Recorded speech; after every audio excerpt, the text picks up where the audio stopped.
আমি মোহাম্মদ তামিমুল এহসান আজকে এই ক্লাসে সবাইকে স্বাগত জানাচ্ছি।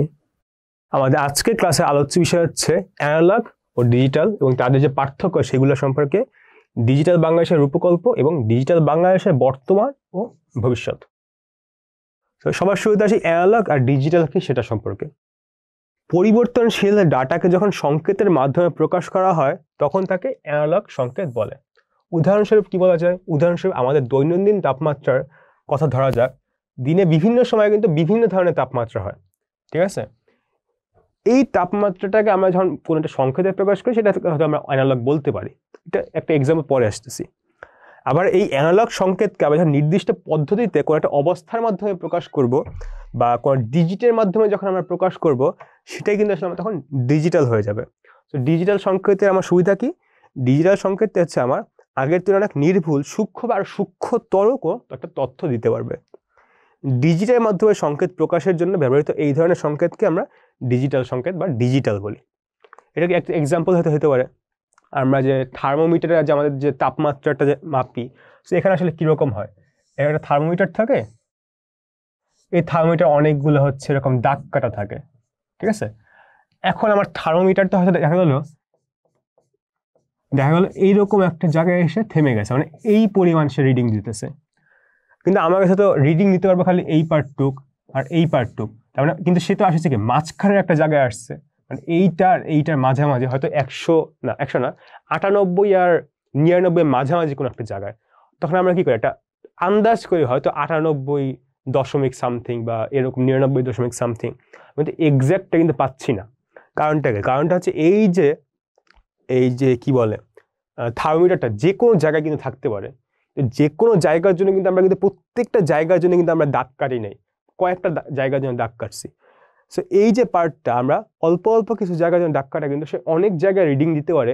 এগুলো আসলে অ্যানালগ বলা হয়। যেরকম একটা ঘড়ি, কাঁটাযুক্ত ঘড়ি যখন থাকে আমার এখানে কি এটা ঘড়ি থাকে, এখানে আছে 12টা বা এখানে এরকম দাগ থাকে, এবং ঘড়ির কারণে তো যে কোনো জায়গাতেই কিন্তু থাকতে পারে। যে আমরা কি যে কোনো জায়গার আমরা কি বলে কয়টা বাজে সেটাকে আমরা বলতে পারি না। আমরা হয়তো অ্যাপ্রক্সিমেট করতে পারি, চিন্তা করতে পারি এটা হচ্ছে 12 আর 3-এর মাঝামাঝি কোনো একটা জায়গায় আছে, বা 12 বা 1-এর মাঝামাঝি একটা জায়গা আছে, সো হয়তো 12টা বা 1টার মাঝামাঝি হয়তো 12:30 হয়তো বাজে। সো এইটা হয়তো আমরা আরও কিছু কাটা যুক্ত করে আমরা হয়তো আর একটু ভালো হয়তো অ্যাপ্রক্সিমেট বা আর একটু ভালোভাবে সময়টা বলতে পারি, হয়তো 12:30 তো তাও কিন্তু আমরা আরও এক্স্যাক্টলি যদি বলতে চাই সেটা কিন্তু আসলে আমরা পারবো না। কারণ আমাকে যেসব জায়গায় আমার সংকেতগুলো দেওয়া আছে শুধুমাত্র ওই সংকেতের আশেপাশে কিন্তু বলতে পারবো, কিন্তু এক্স্যাক্টটা কিন্তু বলতে পারতেছি না। কিন্তু আমার কিন্তু প্রত্যেকটা জায়গাতেই কিন্তু আমার এই ঘড়ির কাঁটাটা কিন্তু আছে, ঠিক আছে? তো আমরা তখন করি কি, একটা ডিজিটাল ওয়াচ যেখানে হয়তো আমাকে সময় হয়তো বলা হবে 11:25, এরপর এটা কি 25 মিনিট হয়েছে, হ্যাঁ 25 মিনিট, এরপর কি 30 সেকেন্ড। সো এইখানে আমাকে ডিজিটের মাধ্যমে এগুলোকে প্রকাশ করতেছি না। সো এই যে সিস্টেমটা এটাই হচ্ছে তখন ডিজিটাল হয়ে যায়। এখানে কিন্তু ওই ধরনের কোনো ডিজিট যদিও আসে, কিন্তু সে ডিজিটটা করতেছি অন্য একটা সিস্টেম, বা এখানে একটা ঘড়ির কাঁটা, সেই ঘড়ির কাঁটাটা কোথায় আছে সেইটা বোঝানোর জন্য। এইখানে কি হচ্ছে আমার এখানে একটা কি যে এটাকে কি বলে থার্মোমিটার যে পারদ, যেটা সেই পারদটা কোথায় আছে সেইটা বোঝার জন্য কিছু কিছু দাগ কাটা। এটাও কিন্তু কাইন্ড অফ একই রকম পারদের মতো এখানে কিছু ঘড়ির কাঁটা। সো এইরকম যে সিস্টেমটা, যে অন্য কোনো একটা কন্টিনিউয়াস, ঠিক আছে, মানে ধরো আমার এরকম একটা গ্রাফ আছে, ঠিক আছে, এই গ্রাফটা এরকম হোক বা যেটাই হোক, তো এই গ্রাফে আমার মাত্র অল্প কয়েকটা জায়গায় হচ্ছে আমরা রিডিং নিতে পারি। এই গ্রাফটা তাহলে কি হচ্ছে, এই গ্রাফটা তো আমরা অ্যানালগ বলতে পারি, কিন্তু এই গ্রাফে মাত্র অল্প কয়েকটা জায়গার রিডিং কিন্তু আমরা নিতে পারবো। এই যে সিস্টেমটা এটাকে বলা হচ্ছে অ্যানালগ। আর যখন আমরা এইটা ডিজিটের মাধ্যমে প্রকাশ করব, আমরা কিন্তু চাইলে কিন্তু এইটা কিন্তু আরো বেশি নিতে পারবো, হয়তো সেকেন্ড, ন্যানো সেকেন্ড, পিকো সেকেন্ড বা মাইক্রো সেকেন্ড, যাই হোক না। সো এই যে সিস্টেমটা আমরা ডিজিটের মাধ্যমে যেটা প্রকাশ করতেছি এটা হচ্ছে আমার অ্যাকচুয়ালি ডিজিটাল সংকেত, ঠিক আছে? নিশ্চয়ই এতটা ভালোভাবে যদি ঠিক বুঝতে না পারো, নেটে অ্যাকচুয়ালি সার্চ দিবা, নেটে এ থেকে আরো ভালোভাবে হয়তো অন্য কোনো সিস্টেমের মাধ্যমে হয়তো তোমাকে এটার উদাহরণ দেওয়া হবে। বাট বইয়ের এক্সাম্পলটা হচ্ছে এই ঘড়ি, কাঁটাযুক্ত ঘড়িকে হচ্ছে অ্যানালগ বলি, আর হচ্ছে কাঁটাবিহীন যেটা হচ্ছে এরকম মানে কোনো একটা ডিজিটাল মাধ্যমে প্রকাশ করে সেটা হচ্ছে আমরা কি ডিজিটাল সংকেত বা ডিজিটাল ওয়াচ বলি, ঠিক আছে? আচ্ছা, সো এখন হচ্ছে এই যে ডিজিটাল বাংলাদেশের রূপকল্প, বা এটা আসলে ডিজিটাল বাংলাদেশ বলতে আমরা কি বুঝছি সেটা। ডিজিটাল বাংলাদেশ বলতে আসলে তথ্য ও প্রযুক্তি ব্যবহার করে গড়ে তোলা আধুনিক বাংলাদেশকে বোঝানো হয়। আমরা পুরো চ্যাপ্টারে এতক্ষণ ধরে কিন্তু প্রত্যেকটা টপিকে কিন্তু একটু একটু করে দেখতেছিলাম বাংলাদেশে কীভাবে প্রতিটা সেক্টরেই আমরা এই যে ডিজিটাল বা ইলেকট্রনিক সিস্টেমটা ইনক্লুড করে কীভাবে এটাকে আরও একটু ইমপ্রুভ করতেছি। এই যে প্রসেসটা, এই প্রসেসটা যাতে আসলে হচ্ছে কি তথ্য ও যোগাযোগ প্রযুক্তি ব্যবহার করে আমাদের যে যতগুলো আমাদের যে সার্ভিস আছে বা সেক্টর আছে সেইগুলোকে আমরা আরেকটু আধুনিক করতেছি। এই যে আধুনিকায়ন, এটাই হচ্ছে আমরা ডিজিটাল বাংলাদেশ বলতেছি। সব ধরনের প্রযুক্তি ব্যবহার করে এই দেশের শিক্ষা, ই লার্নিংয়ে দেখেছি, স্বাস্থ্য, মেডিসিন বা টেলিমেডিসিন, কর্মসংস্থানের ক্ষেত্রে এটাও দেখেছি, এবং দারিদ্র্য মোচনের যে অঙ্গীকার বাস্তবায়ন হচ্ছে ডিজিটাল বাংলাদেশের লক্ষ্য। এই লক্ষ্যে পৌঁছানোর জন্য আমাদের পুরাতন মানসিকতা পরিবর্তন করে ইতিবাচক বাস্তবতা এবং উদ্ভাবনী চিন্তা করা খুবই জরুরি।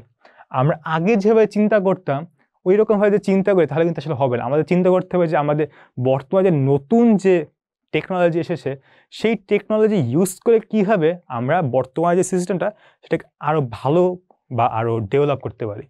মানে আগের মতো যে চিন্তা করে হয়তো হবে না, কারণ আমরা এখন আগে আরও নতুন কম্পিউটার এসেছে, মোবাইল এসেছে, সেটা দিয়ে আমরা অনেক মানুষের কাছে আরও অনেক তাড়াতাড়ি পৌঁছে যাচ্ছি। আমরা চিন্তা করতে পারি ওইরকম করে চিন্তা করতে হবে। ডিজিটাল বাংলাদেশের পিছনের মূল যে কথা সেটি হচ্ছে দেশের মানুষের জন্য গণতন্ত্র, মানবাধিকার, স্বচ্ছতা, দায়বদ্ধতা এবং সুবিচার নিশ্চিত করা, এবং সেগুলোর জন্য প্রযুক্তির সর্বোচ্চ ব্যবহার করা। মানে আমার যেসব জায়গায় আমরা প্রযুক্তি ব্যবহার করে আমরা আমাদের এই যে সার্ভিসগুলোকে আরও ভালোভাবে, স্বচ্ছভাবে, দায়বদ্ধ এবং আমরা সুবিচার নিশ্চিত করতে পারবো, সেটাই হচ্ছে আমাদের ডিজিটাল বাংলাদেশের প্রধান লক্ষ্য। এছাড়াও আমার আরেকটি টার্গেট হচ্ছে সকল শ্রেণীর সব ধরনের মানুষের জীবন মান উন্নয়ন করা। আগে হয়তো আমার কোনো একটা কিছু হয়তো সার্ভিস বা একটা সেবা, সে হয়তো একটা সমাজে কিছু শ্রেণীর মানুষ পাইতো, বাকিরা হয়তো পাইতো না। কিন্তু এখন যেহেতু এইসব সেবাগুলো সবার কাছে ইকুয়ালি ডিস্ট্রিবিউট হয়ে যাচ্ছে, আসলে আমরা মোটামুটি একটু নিশ্চিত করতে পারি যে সবাই কিছুটা হলেও তাদের জীবনের মানটা একটু উন্নয়ন করতে পেরেছে। ডিজিটাল বাংলাদেশের যে রূপকল্পের বাস্তবায়নের জন্য সরকার 4টি সুনির্দিষ্ট বিষয়কে গুরুত্ব দিয়েছে। সেগুলো কি কি? একটি হচ্ছে মানব সম্পদের উন্নয়ন, আরেকটা কি জনগণের সম্পৃক্ততা, আরেকটা হচ্ছে সিভিল সার্ভিস, আরেকটা কি দৈনন্দিন যে জীবন সেই দৈনন্দিন জীবনে তথ্য প্রযুক্তির ব্যবহার। মানব সম্পদের উন্নয়ন বলতে কি বোঝায়? মানে মানব সম্পদ মানে আমাদের যে কান্ট্রিতে যে মানুষ রয়েছে তাদের যে শ্রম, সেই শ্রমটা আমরা যদি কাজে লাগাতে পারি, তারা যদি কোনো ভ্যালুয়েবল যদি কোনো আউটপুট দেয়, তখন এই মানুষই আসলে মানব সম্পদে রূপান্তরিত হয়। এবং এই যে বিভিন্ন ধরনের কাজ, সেখানে জনগণ যে তারা সবাই মিলে যে একটা হেল্প করতেছে বা তারা সম্পৃক্ত থাকতেছে, এবার সিভিল সার্ভিস, আমাদের যে গভর্নমেন্ট সার্ভিস বা অন্যান্য যে সার্ভিসগুলো সেইগুলো আরও ইজিলি অ্যাভেলেবল হচ্ছে। দৈনন্দিন জীবনে আমাদের যে রেগুলার লাইফেও যে আমরা যে তথ্য প্রযুক্তির ব্যবহার, এই সব কিছু যে ইনক্রিজ, এই সবগুলো আসলে আমাদের এই ডিজিটাল বাংলাদেশ যে বাস্তবায়নের জন্য গুরুত্ব দেওয়া হচ্ছে। আচ্ছা, তাহলে আমাদের এখন দেখে বর্তমান কি অবস্থা, মানে আসলে কি এসব কিছু হচ্ছে নাকি জাস্ট আমি বলে যাচ্ছি? বর্তমান যে অবস্থা, বর্তমানে আমাদের ইউনিয়ন পর্যায়ে প্রত্যেকটি ইউনিয়নে একটি করে ইনফরমেশন সার্ভিস সেন্টার আছে। আমরা যদি সেখানে যে কোনো একটা ইনফরমেশন যদি প্রয়োজন হয়, আমরা সেই জায়গাতে যে আমরা কোনো একটা ইনফরমেশন যদি চাই বা কোনো একটা তথ্য যদি চাই, সেটা আমাদের সেই তথ্যটা সে প্রদান করবে। ডিস্ট্রিক্ট লেভেলে ডিস্ট্রিক্ট ইনফরমেশন সেল ও ন্যাশনাল সেলও আছে। এমন যদি কোনো কিছু থাকে যেটা আসলে ইউনিয়ন পর্যায়ে পাচ্ছি না, হচ্ছে ডিস্ট্রিক্ট লেভেলে যে আমরা সেটাতে খোঁজ করতে পারি। এছাড়া আমাদের যে ছোটো ছোটো বাচ্চাদের, তাদেরকে হচ্ছে আমরা এইসব যে আইসিটি পার্ট তাদের স্কুল কলেজে সংযোজন করার ফলে তারা ছোট থেকেই এই সব ইনফরমেশন সম্পর্কে আরও ভালো মতো জানতে পারবে। যখন তারা বড় হবে তারা যেন আগের থেকে যেন এসব জানে এবং এগুলো যাতে প্রয়োগ করতে পারে। আর একটি ইম্পর্টেন্ট জিনিসকে বিভিন্ন বিশ্ববিদ্যালয়ে কম্পিউটার সায়েন্স যে সাবজেক্টটা সেটিতে সংযোজন করা হয়েছে। স্কুল কলেজে আইসিটি সেটা হচ্ছে একটা বেসিক জিনিস, কারণ যদি আরও ভালো মতো সেই জিনিস জানতে চায় তাহলে কি সে বিশ্ববিদ্যালয়ে যে কম্পিউটার সায়েন্স নিয়ে পড়ালেখা করতে পারে। কিন্তু কারো যদি ইচ্ছা হয় না আমি বিশ্ববিদ্যালয়ে পড়ো, মানে নিজে থেকে, হ্যাঁ তুমি নিজে থেকেও পড়ো, এটা অনেক রিসোর্স আছে। আরেকটা কি, আরেকটা হচ্ছে আউটসোর্সিং করা যায়। আউটসোর্সিং আমরা আগেই বলেছি কি আমরা হচ্ছে বাংলাদেশে বর্তমানেই যে অনেকে আছে যারা বিদেশের কোনো কাজ হচ্ছে দেশে বসেই করতেছে, এর ফলে তারা বিদেশের যে রেভিনিউটা তারা হচ্ছে বাংলাদেশে বসে আর্ন করতেছে এবং তাদের ইনকাম সোর্সটা কিন্তু ইনক্রিজ হচ্ছে। এটা তো বর্তমান অবস্থায়, এখন এই অবস্থায় কারো কি উন্নতি করা সম্ভব? উন্নতি করা সম্ভব, কারণ বর্তমানে আসলে সবাই এই যে ইমপ্রুভমেন্ট বলা যায় সেটার আওতায় আসলে আসে নাই। কারণ গ্রামীণ জনপদে অনেকে আসলে এখনও এইসব টেকনোলজি হয় শিখে নাই বা পারে না, বা তাদের কাছে এখন পর্যন্ত ঠিকঠাক মতো যায়নি। সো ভবিষ্যতে আমার কাজটা হচ্ছে, বা আমাদের টার্গেট যেটা, সেটা হচ্ছে গ্রামীণ জনপদকে এই সেক্টর বা আইসিটির যে ইমপ্রুভমেন্ট বা এই ডিজিটাল বাংলাদেশ এটার আন্ডারে আনা। পড়ালেখার বর্তমানে যে মান উন্নয়ন হচ্ছে তা আরও উন্নয়ন করা, কারণ আমাদের একটা জায়গায় থেমে থাকলে হবে না। অন্যান্যরা যেভাবে এগিয়ে যাচ্ছে আমাদের একইভাবে আমাদের সামনে এগিয়ে যেতে হবে। দক্ষ জনশক্তি তৈরি করতে হবে, যেসব জনশক্তি শুধুমাত্র তাদের যে লেবার না, তারা টেকনিক্যাল সাইডেও তারা ইমপ্রুভ করবে।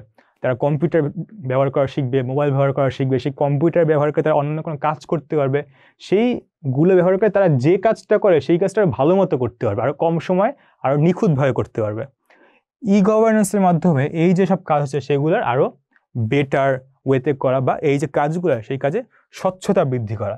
এই টপিকটা হচ্ছে আমরা আগেই দেখে এসেছি কীভাবে আইসিটি বা ইলেকট্রনিক যে সিস্টেমটা, গভর্নেন্স সিস্টেমটাকে আরও বেটারভাবে অপারেট করতে সাহায্য করে, এবং উদ্ভাবনী শক্তিটা কাজে লাগানো। কারণ যত নতুন নতুন টেকনোলজি আসে এইগুলো ব্যবহার করে আমরা আরও ভালো জিনিস করতে পারি। আমাদের আগে যা হয়েছে সেটার মতো করে আমরা যদি কিছু জিনিস চিন্তা করি তাহলে তো হবে না। আমাদের কি লাগবে? আমাদের লাগবে নতুন জিনিস নিয়ে নতুন কিছু করা। এই সব কিছু করে আসলে আমরা আমাদের বাংলাদেশকে আরও উন্নত করতে পারবো, আর ডিজিটাল বা আরও কি বলা যায় এটাকে, আরও ইমপ্রুভ, এটা সবার মাধ্যমে সবার কাছে সব ডাটা বা ইনফরমেশন সবার কাছে পাস করতে পারবো। এটাই হচ্ছে ডিজিটাল বাংলাদেশের প্রধান লক্ষ্য। আজকের ক্লাস এখানেই শেষ হলো। সবাই ভালো থাকবেন, সুস্থ থাকবেন, ধন্যবাদ।